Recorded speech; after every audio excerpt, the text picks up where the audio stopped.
A igreja é um negócio complicado que muitas vezes incomoda até as almas mais puras. E talvez seja esse exatamente o ponto. Eu me converti em uma igreja pequena, uma dessas igrejas que mais parece um reality show, onde todo mundo sabe da vida de todo mundo e ao mesmo tempo ninguém sabe nada da vida de ninguém. Era uma daquelas igrejas que o pastor, ao invés de tratar o problema no particular, ele ficava mandando recados do púlpito no meio da pregação. E por mais que ele não falasse o nome, todo mundo sabia quem era o crente que precisa se converter, que ao invés de reclamar que não sente a presença de Deus, devia ler mais a Bíblia e orar. Ou aquele outro que faltou do culto para assistir o jogo, a mão de Deus vai pesar sobre a sua vida e depois você vai vir na minha sala para eu orar por você, vai se converter. Bem no início da minha conversão eu não questionava essas coisas. Eu era muito jovem e eu estava mais interessado em conhecer mais sobre Deus do que em apaziguar os pensamentos intrusivos que vinham na minha cabeça. E esses pensamentos intrusivos me faziam questionar se eu realmente precisava passar por tudo aquilo. Mas apesar disso tudo, eu amava aquela igreja e as pessoas que faziam parte dela. E eu também não desprezo a importância daquele pastor na minha vida, porque por mais que lhe faltasse habilidade de liderança,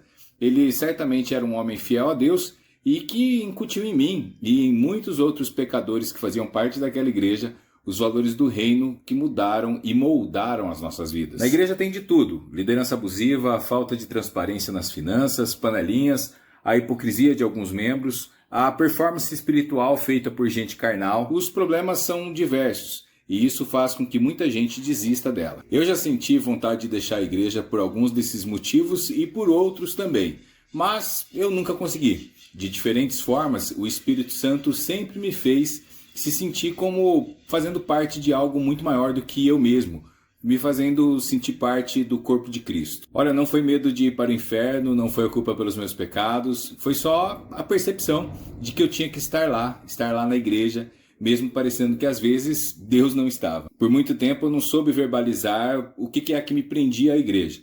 Mas um dia, lendo o Evangelho de João, eu consegui entender. Era uma quinta-feira e eu estava em dúvida se eu ia para o culto ou não. Daí eu me lembrei que eu era o pastor e eu tinha que ir para a igreja. Naquele dia, todo mundo parecia meio cansado. O louvor, os diáconos, os membros. Eu me esforcei para superar o meu desânimo e não deixar que as pessoas percebessem que eu estava meio exausto espiritualmente. Naquela noite eu preguei sobre João 6 e apesar de já ter lido esse texto dezenas de vezes, quando eu cheguei no verso 68, eu o entendi de uma forma diferente, a forma que só o Espírito Santo pode nos fazer entender. Pedro diz assim para Jesus: Senhor, para quem iremos? Tu tens as palavras de vida eterna. Eu nunca mais me esqueci do que senti naquele dia. Visivelmente, nada aconteceu.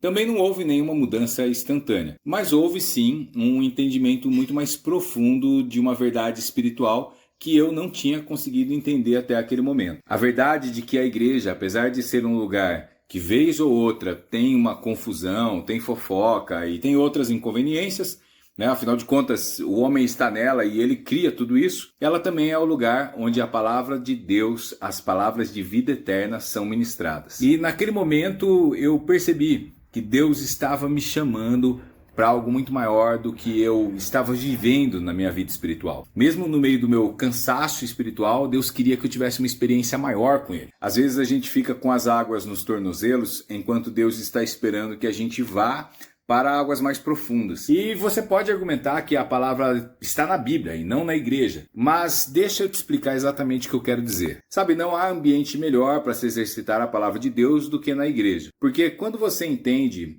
que você está fazendo parte de algo muito maior do que você se dá conta de que a igreja nunca foi um lugar de gente perfeita. Desde o começo ela foi formada por pecadores, gente que mesmo tendo profundas experiências com Deus, caía em erros e erros infantis muitas vezes e parecia se esquecer do que Deus tinha feito por eles para que eles pudessem ter chegado até ali. É o caso de Pedro, por exemplo, que lá na igreja da Galácia se esquece do evangelho, parece que completamente para poder se moldar à pressão social e por isso acaba sendo repreendido por Paulo. É por causa de gente que nem Pedro que a igreja é um lugar desconfortável, é um lugar que causa irritação e que nos faz, vez ou outra, pensar em desistir. Mas eu acho que é importante a gente pensar o seguinte: até onde a gente é tão diferente assim de Pedro? Olha, a igreja, ela não existe para te deixar confortável, ela existe para te desafiar, para te incomodar mesmo e para te fazer olhar para dentro e perceber que sim, Você e outras pessoas que fazem parte dela precisam mudar. Mas enquanto essa mudança não acontece, você tem a oportunidade de ser aperfeiçoado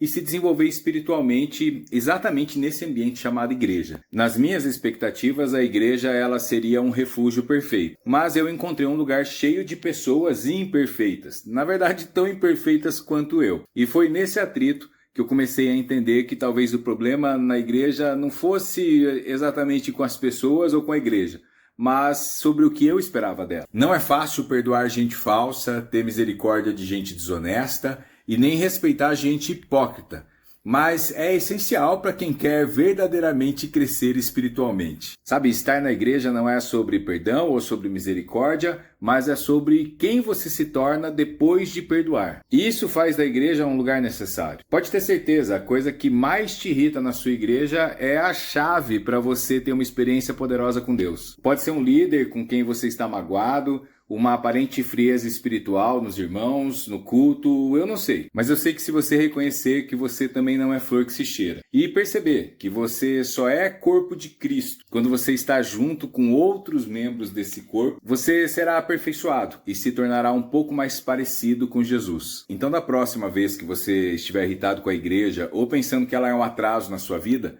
talvez seja a hora de você repensar isso e permitir que o Espírito Santo te ajude a conectar os pontos que, aos seus olhos, parecem não fazer nenhum sentido. Eu acho que o incômodo que a gente sente sobre a igreja não é sobre algo que está errado com ela, é mais sobre algo que está errado com a gente. É na tensão e não no conforto que a transformação acontece. E se no fim das contas a igreja for exatamente isso que você quer evitar? Um incômodo divinamente orquestrado para te tirar da sua zona de conforto e te levar para algo maior. Porque no fim das contas é ali, entre todos os defeitos, pecados e confusões, que você tem a oportunidade de encontrar e viver as palavras de vida eterna. Talvez seja a hora de abrir mão da ideia de uma igreja perfeita e abraçar a ideia de uma igreja necessária.